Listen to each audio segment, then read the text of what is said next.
बिस्मिल्लाहिर्रहमानिर्रहीम। स्टूडेंट्स, मैं professor Amar Aman unique group of institution physics department से जल्दी से टॉपिक पे आते हुए, क्योंकि लास्ट टाइम हमने ना एक्स रेज़ पे उसको रिज्यूम किया था फर्स्ट हाफ में हमने ये पढ़ा था एक्स रेज़ के अंदर के एक्स रेज़ जो करैक्टरिस्टिक एक्स रेज़ हैं उनको हम प्रोड्यूस करते हैं by means of inner shell transition. Inner shell transition ये स्टेट करता है कि जब आप किसी भी एटम के ऊपर इलेक्ट्रॉन्स को टारगेट करते हैं तो वो इलेक्ट्रॉन उस एटम के शेल्स में से इलेक्ट्रॉन्स को पुल आउट करते हैं। जब वो जो इलेक्ट्रॉन निकल रहा है एटम में से वो के शेल से भी हो सकता है, एल शेल से हो सकता है, इवन एम एन ओ किसी भी शेल में से हो सकता है। तो अगर इलेक्ट्रॉन के शेल में से निकल रहा है तो उधर अब एक वैकेंसी क्रिएट हो गई। उसकी जगह लेने के लिए इलेक्ट्रॉन एल शेल से भी गिर सकता है के में, एम शेल से भी के शेल में गिर सकता है, एन शेल से भी के में गिर सकता है। तो जो इलेक्ट्रॉन किसी हायर एनर्जी लेवल से लोअर में जंप करेगा तो इस दौरान वो एनर्जी को रिलीज़ करेगा। ये जो अमाउंट ऑफ एनर्जी या फोटोन ऑफ एनर्जी रिलीज़ होता है that is called X ray. X ray के लिए बस ज़रूरी ये होता है कि जो अमाउंट ऑफ एनर्जी रिलीज़ हो रही हो वो इस रेंज में हो कि वो एक्स रेज़ के रीजन में लाई कर रही हो।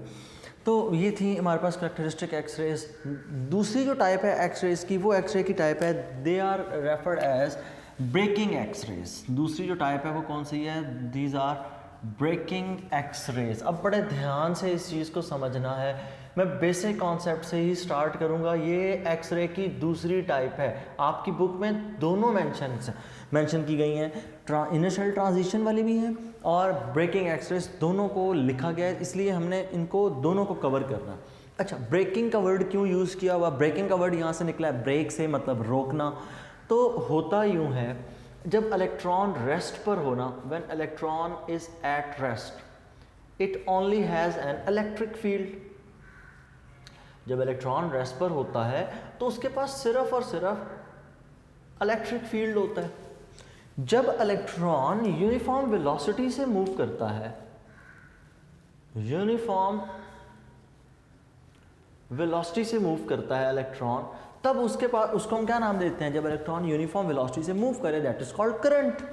और जब इलेक्ट्रॉन यूनिफॉर्म वेलोसिटी से मूव करता है तो इट हैज मैग्नेटिक फील्ड। ये बात हम लोगों ने प्रीवियस चैप्टर्स में पढ़ रखी हैं कि जब इलेक्ट्रॉन रेस्ट पर होता है, इलेक्ट्रोस्टैटिक्स है, तो उसके पास इलेक्ट्रिक फील्ड होगा। जब इलेक्ट्रॉन यूनिफॉर्म वेलोसिटी से मूव करता है इट हैज़ मैग्नेटिक फील्ड। ये बात जो मैग्नेटिक फील्ड वाली ये स्टेट किसने की थी? It was stated by ampere. ये फैराडे की वर्किंग में से है। अब फिर हमने नेक्स्ट एक बात पढ़ी थी कि जब इलेक्ट्रॉन एक्सेलरेट करता है इट प्रोड्यूसेस इलेक्ट्रोमैग्नेटिक वेव्स। हमने पढ़ा था कि एक वायर के अंदर अगर इलेक्ट्रॉन ऑसिलेट करे, जब इलेक्ट्रॉन ऑसिलेट करता है तब वो प्रोड्यूस करता है इलेक्ट्रोमैग्नेटिक वेव्स। एक्सरेज भी कौन सी वेव्स हैं? ये भी इलेक्ट्रोमैग्नेटिक वेव्स हैं। So we can relate both of them. हम इन दोनों को इस तरह भी रिलेट कर सकते हैं। अब इलेक्ट्रॉन इलेक्ट्रोमैग्नेटिक वेव किस किस सूरत में प्रोड्यूस कर सकता है? उसमें सिर्फ ऑसिलेशन का वर्ड नहीं था। ये इलेक्ट्रॉन इलेक्ट्रोमैग्नेटिक वेव उस सूरत में प्रोड्यूस करता है whenever there is an acceleration.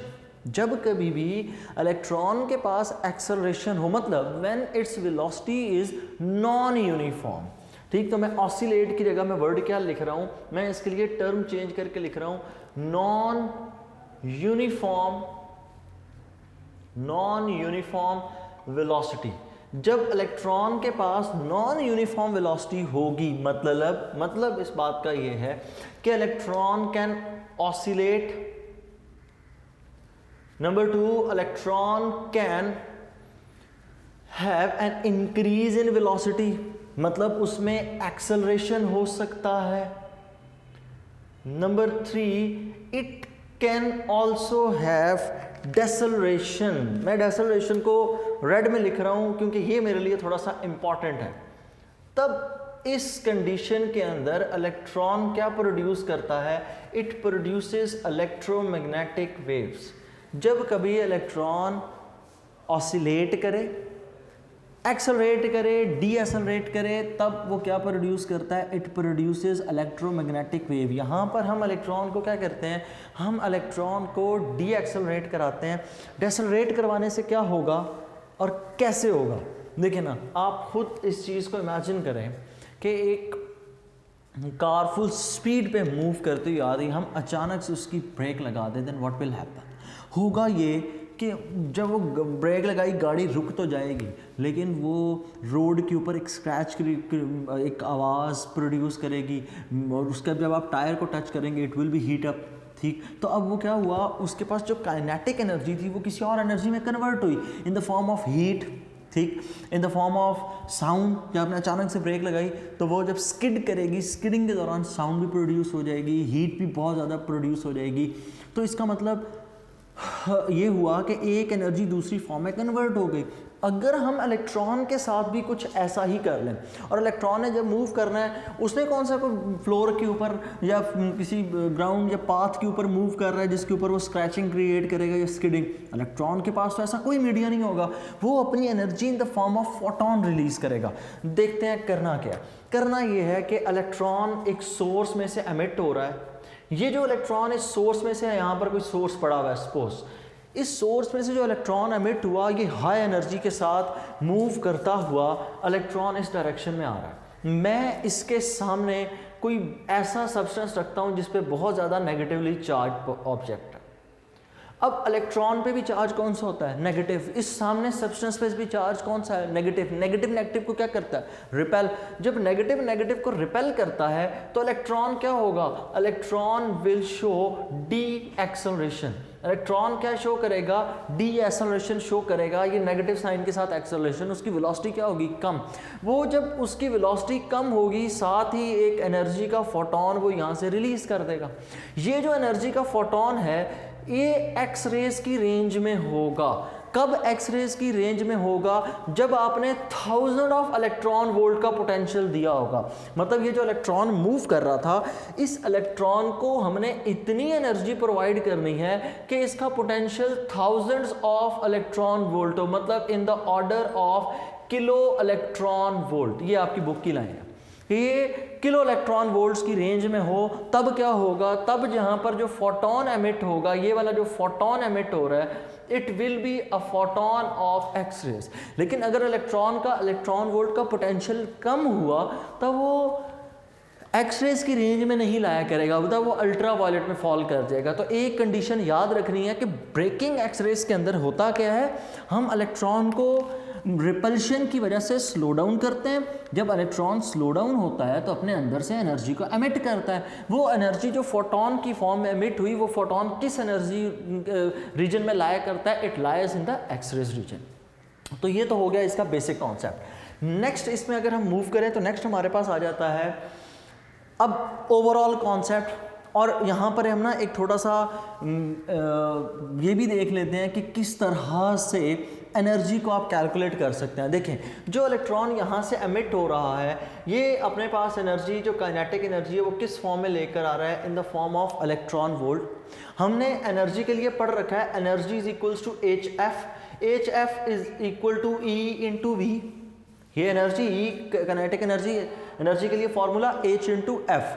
अगर मैंने यहाँ से वेवलेंथ निकालनी हो तो F frequency C over lambda is equal to E into V. यहाँ से मैं वेवलेंथ निकालूँ तो lambda is equal to H C over E into V. Lambda is equal to H C E over V। इसका मतलब यहाँ पर wavelength का ताल्लुक किस चीज़ से है, पोटेंशियल के साथ, क्योंकि Planck's constant, speed of light, E charge of electron. इसका मतलब इस केस में वेवलेंथ किसके डायरेक्टली प्रोपोर्शनल है, here wavelength is directly proportional to potential difference. अगर मैं फ्रीक्वेंसी का रिलेशन निकाल, sorry, wavelength is inversely proportional to voltage, और अगर मैं फ्रीक्वेंसी का रिलेशन निकालूं तो frequency is directly proportional to wave potential difference. कि आप इस इक्वेशन से हम लिख रहे हैं, ये वाली जो बात है कि फ्रीक्वेंसी और इलेक्ट्रॉन और वोल्टेज का रिलेशन कौन सा बनता है, डायरेक्ट। कैरेक्टरिस्टिक एक्स रेज में बात याद रखनी है, कैरेक्टरिस्टिक एक्स रेज के अंदर frequency was directly proportional to the square of the atomic number. यहाँ पर square of the atomic number नहीं है, यहाँ पर किस चीज़ पे वो डिपेंड कर रही है, it depends upon the voltage. मतलब जब आप इस केस में ग्राफ ड्रॉ करेंगे फ्रीक्वेंसी और वोल्टेज का, तो इस केस में ग्राफ कुछ यूँ ड्रॉ होगा कि जैसे जैसे आप वोल्टेज बढ़ाते चले जाएंगे फ्रीक्वेंसी भी वैसे वैसे बढ़ती चली जाएगी, और हमारे पास ग्राफ किस तरह शो होगा, it will be a graph of straight line. ये स्ट्रेट लाइन ग्राफ प्रोड्यूस होगा। तो यहाँ तक हो गया हमारा पूरे का पूरा कॉन्सेप्ट कि एक्स रेज कितनी टाइप्स की होती हैं और इनको कैसे कैसे प्रोड्यूस करते हैं। दो टाइप्स होती हैं। पहली टाइप कौन सी है, इनर्शियल ट्रांजिशन, उनको हम कहते हैं कैरेक्टरिस्टिक एक्स रेज। दूसरी टाइप को हम कहते हैं braking X rays. Inner transition के अंदर इलेक्ट्रॉन किसी इनर शेल में से रिमूव होता है, उसकी जगह लेने के लिए किसी हायर एनर्जी लेवल से इलेक्ट्रॉन फॉल करता है, एनर्जी रेडिएट करता है, और एनर्जी जो रेडिएट होती है it is in the form of X rays. Braking X rays में अंदर एक हाईली काइनेटिक एनर्जी के इलेक्ट्रॉन को हम रोकते हैं, रोकने की मतलब डीएक्सेलरेट कराते हैं। जब उसकी स्पीड कम होती है इट प्रोड्यूसेस एक्स रेज, और इस तरह की एक्स रेज को हम नाम देते हैं ब्रेकिंग एक्स रेज। क्यों? क्योंकि इस वक्त उस इलेक्ट्रॉन को ब्रेक लग रही होती है, वो रुक रहा होता है। नेक्स्ट इसके अंदर एक बात और, जब ग्राफ बनाएंगे ना हम एक्स रेज का, जहाँ कहीं कैरेक्टरिस्टिक एक्सरेज आएंगी वहाँ पर हमारे पास स्पाइक ग्राफ में अपीयर होगी, पीक सी हमें नज़र आएगी। लेकिन जहाँ कहीं पर ब्रेकिंग एक्सरेज होंगी वहाँ पर हमें ग्राफ कॉन्टिन्यूस मिलेगा। हमारा गोल क्या है? हमारा गोल ये है कि हमें जो एक्सरेज मिले दे मस्ट बी कॉन्टिन्यूस, कि हमें एनर्जी इस तरह से चाहिए कि मुसलसल एनर्जी का फ्लो हो, ये ना हो कि रुक रुक के हमें एक्सरेज मिल रही हो। इसलिए हमें इनर शेल ट्रांजिशन वाली बात कुछ अच्छी नहीं लगती, although they are very important, लेकिन हमें एनर्जी का एक कॉन्टिन्यूस फ्लो चाहिए। तो हमें ब्रेकिंग एक्सरेज भी चाहिए और साथ ही साथ इनर शेल ट्रांजिशन की वजह से मिलने वाली एक्सरेज भी चाहिए। क्यों? क्योंकि इनर शेल ट्रांजिशन से मिलने वाली जो एक्सरेज होती हैं उनकी इंटेंसिटी बहुत ज़्यादा होती है। अब एक और बात यहाँ पर नेक्स्ट आ जाती है डिस्कवरी, वो मैंने आपको पिछले लेक्चर में बताई। 1985 विलियम के रॉन्जन ने इसको डिस्कवर किया था। इसकी नेक्स्ट बनाते हैं एक डायग्राम, और डायग्राम से इसको प्रॉपरली समझते हैं how X ray are produce. So X rays production. So next thing is X rays production, कि एक्स रेज प्रोड्यूस कैसे होती हैं। सबसे पहला काम हमारे पास ये है कि हमने एक स्पेशली डिज़ाइन डिस्चार्ज ट्यूब लेनी है, लेकिन मैं उसको बिल्कुल सिंपलेस्ट वे में आपके सामने बनाता हूँ कि ये हमारे पास एक डिस्चार्ज ट्यूब है, बिल्कुल उसी तरह जिस तरह आप लोगों ने प्रीवियस अपना पढ़ रखी है डिस्चार्ज ट्यूब के बारे में। ये एक हमारे पास डिस्चार्ज ट्यूब, इस डिस्चार्ज ट्यूब के अंदर हम एक तरफ लगा देंगे एक कॉयल, एक फिलामेंट, सॉरी कॉयल का टर्म अच्छी नहीं है ना यूज़ कीजिएगा, एक फिलामेंट। इस फिलामेंट की प्रॉपर्टीज़ ये हैं कि ये फिलामेंट हमें करवा के देगा थर्मियोनिक एमिशन। इस फिलामेंट के सामने लगा हुआ है एक cathode, this one is filament, ये हमारे पास आ गया फिलामेंट। फिलामेंट को हमने करना है हीट करने के लिए हमने साथ अटैच की है बैटरी तकरीबन जो अटैच करनी है it must have a potential difference of 3 volt से। जो हमने फिलामेंट लगाया, इस फिलामेंट को हमने अटैच करना है एक ऑल्टरनेटिंग सोर्स के साथ। इस ऑल्टरनेटिंग सोर्स के लिए जो वोल्टेज है, अब याद रखना है यहाँ पर हाई वोल्टेजेस की बात होगी। जब हाई वोल्टेजेस की बात हो तो वो क्यों? क्योंकि जो इलेक्ट्रॉन एमिट हो वो इतना ज़्यादा पोटेंशियल लेकर चल रहा हो ताकि वो एक्सरेज को प्रोड्यूस करवा सके। तो इसका जो पोटेंशियल यहाँ पर आपने रखना है it should be about 1000 kilo volt to almost 100 kilo volt, इतना पोटेंशियल हमने रखना है। और दूसरी तरफ यहाँ पर क्या सिनेरियो, दूसरी तरफ हमने रखनी है एक मेटल रखनी है। मेटल क्यों रखनी है? ताकि उसमें जब एटॉमिक नंबर बहुत बड़ा होगा तो उसमें इलेक्ट्रॉन्स की तादाद बहुत ज़्यादा होगी। उसकी वजह यह है कि सपोज़ अगर आप सिलिकॉन यूज़ कर रहे हैं, देन रिमेंबर सिलिकॉन में 14 प्रोटॉन 14 इलेक्ट्रॉन। अगर आप यूज़ कर रहे हैं टंगस्टन 72 प्रोटॉन 72 इलेक्ट्रॉन। सो जितना ज़्यादा आप यूज़ करेंगे हाई एटॉमिक नंबर, उतने ज़्यादा इलेक्ट्रॉन्स मिलेंगे आपको उस मेटल के अंदर। जितने ज़्यादा इलेक्ट्रॉन उतनी ज़्यादा इस इलेक्ट्रॉन को रिपल्शन मिल जाएगी। तो यहाँ पर हमने एक हैवी मेटल लगा देनी है एक पर्टिकुलर एंगल पे। हमने एक हैवी मेटल लगानी है एक पर्टिकुलर एंगल पे। पर्टिकुलर एंगल क्यों? एक ख़ास एंगल क्यों चाहिए हमें? वो एंगल हमें इसलिए चाहिए कि यहाँ से जो एक्सरेज प्रोड्यूस होंगी, मुमकिन है कि वो हम उसको एक कन्फाइन बीम की फॉर्म में गेन करें, ताकि हमें वो जब एक्सरेज प्रोड्यूस हों तो ये ना हो कि उनकी आर्बिट्रेरी डायरेक्शन हो, जिधर मर्जी वो मूव कर रही हैं, रैंडम डायरेक्शन में ना करें। एक फिक्स डायरेक्शन में मूव करवाने के लिए ज़रूरी है कि हम उस मेटल का एक स्पेसिफिक एंगल रखें। जब हम उस मेटल का एक स्पेसिफिक एंगल रखेंगे तो जो एक्सरेज प्रोड्यूस होंगी वो हमें सिर्फ बिल्कुल उस सोर्स के बिल्कुल सामने से हमें वो प्रोड्यूस होकर मिल जाएंगी। अदरवाइज एक स्पेसिफिक एंगल नहीं होगा, फिर आपको ढूंढनी पड़ेंगी। तो हम इस केस में ये जो एंगल रखते हैं, this angle is about 45 degrees. और इस मेटल को हम पीछे कनेक्ट कर देते हैं हैवी वाटर के साथ। हैवी वाटर के साथ अटैच करने की वजह, यहाँ पर फ्लोइंग वाटर होता है। हैवी वाटर हम इसलिए रखते हैं यहाँ पर, वो काम करता है रेडिएटर का। हीट बहुत ज़्यादा प्रोड्यूस होगी। अगर आपको याद हो तो मैंने आपको बताया था कि इस प्रोसेस के अंदर आपने एक ऐसी मेटल यूज़ करनी है जिसके पास हाई एटॉमिक नंबर हो, जिसके पास क्या हो? हाई एटॉमिक नंबर हो और हाई मेल्टिंग पॉइंट हो। वजह क्या थी? एक वजह तो इनिशियल ट्रांजिशन में समझा दी थी, और वो जो हाई मेल्टिंग पॉइंट थी उसकी वजह यह है कि यहाँ पर जो एक्सरेज प्रोड्यूस होंगी वो सिर्फ और सिर्फ 1% एफिशिएंट होंगी। बाकी 99% यहाँ पर क्या प्रोड्यूस हो जाएगी? हीट।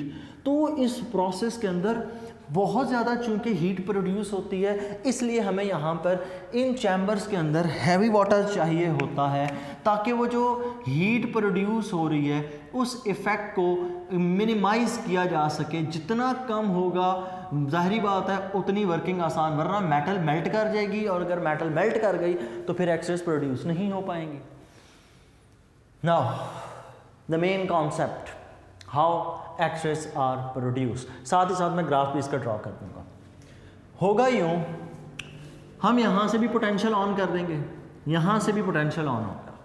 इस कैथोड के ऊपर बहुत ज़्यादा नेगेटिव, बहुत ज़्यादा पोटेंशियल पहुँच जाएगा, क्योंकि आपने एक बहुत बड़े सोर्स के साथ कनेक्ट कर रखा है।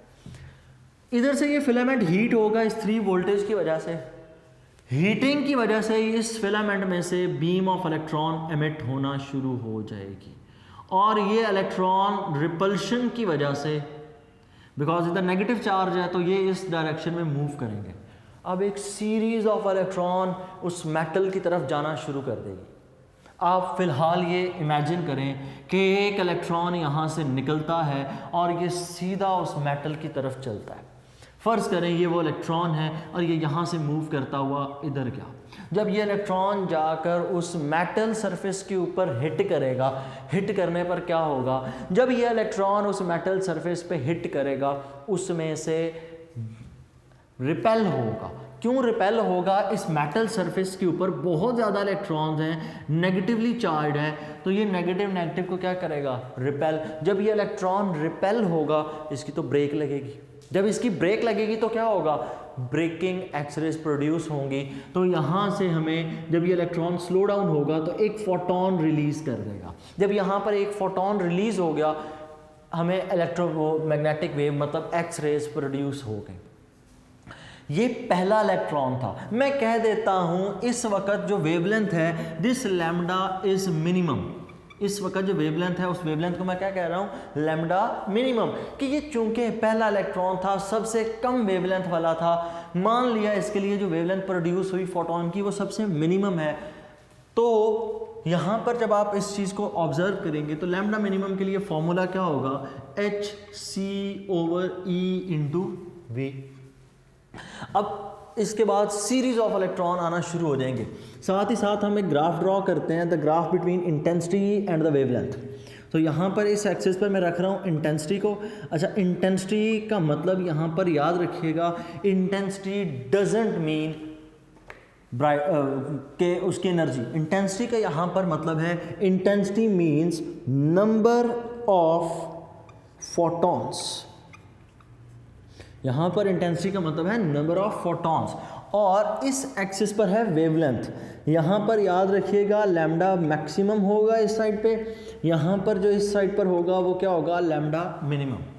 तो शुरू पर जब लैम्डा मिनिमम का केस है तो आपको ग्राफ के ऊपर यहाँ कहीं पर पॉइंट मिलेगा। जैसे जैसे ये तो पहला इलेक्ट्रॉन था, दूसरा इलेक्ट्रॉन, तीसरा, चौथा, पांचवा, एक सीरीज ऑफ इलेक्ट्रॉन यहाँ पर पहुँचना शुरू हो जाएंगे। तो जैसे जैसे इलेक्ट्रॉन्स बढ़ते जाएंगे वैसे वैसे ग्राफ भी आपको इंटेंसिटी क्या शो करना शुरू कर देगा, ग्राफ अपनी इंटेंसिटी बढ़ाना शुरू कर देगा, बिकॉज इंटेंसिटी का मतलब क्या होता है, नंबर ऑफ फोटॉन्स। नेक्स्ट, साथ ही साथ जब इतने ज़्यादा इलेक्ट्रॉन्स आ रहे हैं, कुछ इलेक्ट्रॉन्स ऐसे भी होंगे जो इस मेटल सरफेस के अंदर एंटर भी हो जाएंगे। जब ये इलेक्ट्रॉन मेटल सरफेस के अंदर एंटर होगा तो क्या होगा, मेटल सरफेस के अंदर एंटर होने पर अंदर वाले इलेक्ट्रॉन्स को भी नॉकआउट करना शुरू कर देंगे। जब अंदर से एक इलेक्ट्रॉन नॉकआउट होगा, मतलब सपोज वो के शेल से कहीं से नॉकआउट हो गया, उसकी जगह लेने के लिए कोई फोटॉन उसकी जगह पर ऊपर से इलेक्ट्रॉन हायर एनर्जी लेवल से जंप कर जाएगा। तो जब इलेक्ट्रॉन हायर एनर्जी लेवल से जंप करेगा, साथ ही आपको यहाँ पर एक स्पाइक नजर आएगी, फिर थोड़ी देर बाद एक दूसरी स्पाइक नजर आती है आपको।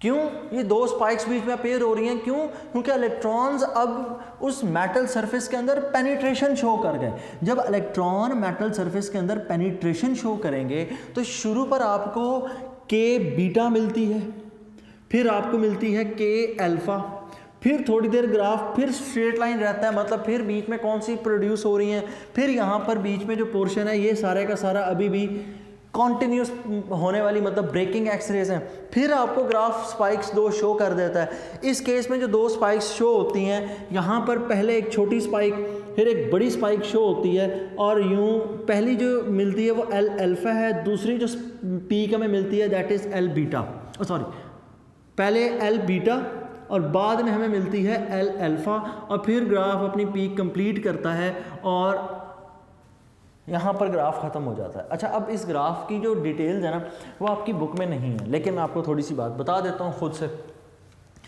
वेवलेंथ का और एनर्जी का आपस में इन्वर्स रिलेशन है। कहने का मतलब ये कि वेवलेंथ जितनी छोटी होगी एनर्जी उतनी ज़्यादा। मैं इसको फिर यूँ लिख देता हूँ कि एनर्जी और वेवलेंथ आपस में इन्वर्सली रिलेट करते हैं, कि वेवलेंथ जितनी बढ़ती चली जाएगी एनर्जी उतनी कम होती जाएगी। अब शुरू पर देखें, के बीटा के लिए एनर्जी क्या है, मिनिमम है, वेवलेंथ क्या है, मिनिमम, एनर्जी इसके लिए क्या होगी, मैक्सिमम। जैसे जैसे आप ग्राफ में आगे की तरफ जा रहे हैं वेवलेंथ वैसे वैसे बढ़ रही है, एनर्जी वैसे वैसे क्या होती जा रही है, कम। कल मैंने आपको ये बात पिछले टॉपिक में समझाई है, अगर आप उस लेक्चर को देखें तो उसमें ये समझाया गया है आपको कि जो एनर्जी की बात है उसमें के बीटा की एनर्जी के अल्फा से ज़्यादा होगी, और के सीरीज़ हमेशा एल सीरीज़ से ज़्यादा एनर्जी रखेगा। तो इस वजह से के सीरीज़ पहले बनी हुई है, एल सीरीज़ बाद में। और उस तरतीब में भी देखें, के बीटा पहले है, के अल्फ़ा बाद में है। अगर के गैमा कहीं पर शो होता तो वो बाद में ना होता, वो यहाँ आता, बीटा से भी पहले आता गैमा, क्योंकि के गैमा की एनर्जी उससे भी ज़्यादा होती है। इसका मतलब अगर उसकी एनर्जी ज़्यादा होगी तो उसके लिए वेवलेंथ क्या होगी, और कम हो जाएगी। तो यहाँ पर एक बड़ा इंपॉर्टेंट एमसीक्यूज पूछा जाता है, एक्सरेज की रेंज। एक्सरेज की रेंज जो होती है it is from lambda minimum to infinity. मतलब ये ग्राफ कभी भी एंडिंग पे नहीं आता, it only depends upon the metal, कि वो जो मेटल आपने यूज़ की है उसके ऊपर डिपेंड करता है, या आपने जो पोटेंशियल डिफरेंस यूज़ किया उस पर डिपेंड करता है। दो चीज़ों पे क्यों डिपेंड करता है, एक चीज़ पे करें ना, उसकी वजह यह है दो तरह की एक्सरेज प्रोड्यूस हो रही है ना। जब मेटल की मैं बात करता हूँ वो मेटल पे डिपेंड कर रहा है, तो इसका मतलब मैं करैक्टरिस्टिक एक्सरेज की बात कर रहा हूँ, क्योंकि करैक्टरिस्टिक एक्सरेज के अंदर हमने पढ़ा था frequency is directly proportional to Z square, और जब मैं बात करता हूँ दूसरे फैक्टर की, तो दूसरा फैक्टर जो पोटेंशियल का, वो अभी मैंने पढ़ाया आपको कि ब्रेकिंग एक्स रेज के अंदर फ्रीक्वेंसी और वोल्टेज आपस में डायरेक्टली प्रोपोर्शनल होते हैं। तो यूं ये दो चीज़ों पे डिपेंड कर जाता है, इसलिए हम कहते हैं कि इन्फिनिटी तक इसकी रेंज आती है, हम प्रिडिक्ट नहीं कर सकते। ये था एक्स रेज की प्रोडक्शन। और 1913 के अंदर विलियम कॉलेज ने एक ऐसी एक्सरे ट्यूब प्रिपेयर की थी। इस एक्सरे ट्यूब के अंदर हम दोनों चीज़ों को, एनर्जी को और इंटेंसिटी दोनों को कंट्रोल कर सकते थे। जो क्लासिकल है, जो विलियम के रॉन्जन्स ने डिस्कवर की थी, उसमें एक वक्त में हम एक फैक्टर कंट्रोल करते थे और वो इंटेंसिटी का था या एनर्जी का था, एक वक्त में एक फैक्टर। लेकिन मॉडर्न एक्सरे ट्यूब के अंदर हम दोनों फैक्टर्स को कर सकते हैं। नेक्स्ट इसमें ना एक्सरेज की प्रॉपर्टीज़ हैं, तो इनको जस्ट आपने रीड आउट करना है बुक से। मैं फिर भी आपके लिए पॉइंट्स आपके सामने रख देता हूँ। एक्सरेज इलेक्ट्रोमैग्नेटिक वेव्स हैं। जब इलेक्ट्रोमैग्नेटिक वेव्स हैं तो इनकी स्पीड कितनी होगी? It's understood their speed is 3 × 10⁸ metre per second. जब वेलोसिटी ज़्यादा है, ऑब्वियसली इनके पास हाई एनर्जी होगी। जब एनर्जी ज़्यादा है, they have very much penetrating power, तो इनकी पेनिट्रेटिंग एबिलिटी बहुत ज़्यादा होती है। फिर चूँकि ये एक्स रेज आम वेव्स की तरह ही बिहेव करती हैं, so they will show the phenomenon of reflection, refraction, diffraction, ये सारे के सारे फिनोमेनन ये शो करती हैं। एक्सरे के बारे में ये समझा जाता है कि शायद ये इलेक्ट्रॉन्स की वजह से प्रोड्यूस होती हैं, तो इन पे नेगेटिव चार्ज है, तो ये बात गलत है। इलेक्ट्रॉन्स से प्रोड्यूस होना कोई गलत बात नहीं है। इस बात का मतलब आप ये समझें कि एक्स रेज के पास इलेक्ट्रॉन्स की वजह से प्रोड्यूस ज़रूर हो रही हैं, लेकिन इनके पास किसी किस्म का कोई चार्ज नहीं है, दे आर न्यूट्रल। चूँकि ये पेनिट्रेटिंग एबिलिटी रखती हैं, जब गैसेस में से पास करेंगी तो उसके इलेक्ट्रॉन्स को नॉकआउट कर देती हैं। तो X rays can ionise the gas, जिस गैस से वो प्रोड्यूस हो रही हैं उसको वो आयोनाइज कर देती हैं। ठीक, पेनिट्रेट थ्रू सब्सटेंस, कोई भी सब्सटेंस हो उसमें से पेनिट्रेट कर जाती हैं। फॉर एग्जांपल आपने पढ़ रखा होगा एक्सरे एनालिसिस, हमारी बॉडी में से गुजर जाती हैं, हमारे गोश्त फ्लैश में से पास कर जाती हैं। Although they can not pass through the bones में से नहीं गुजर सकती, लेकिन फ्लैश में से पास कर जाती हैं। नेक्स्ट इसमें लिखा हुआ है मेरे पास कि ये एक्सरेज फ्लोरेसेंस प्रोड्यूस करती हैं। ये अकॉर्डिंग टू योर बुक बड़ी तरतीब से मैंने चीज़ें लिख रखी हैं। तो फ्लोरेसेंस क्रिएट करती हैं। ज़ाहिर बात है, जब ये किसी भी कैडमियम या बेरियम सोर्स टारगेट के ऊपर आप इंसिडेंट करते हैं ना, तो ये फ्लोरेसेंस क्रिएट करती हैं, चमक प्रोड्यूस कर देती हैं।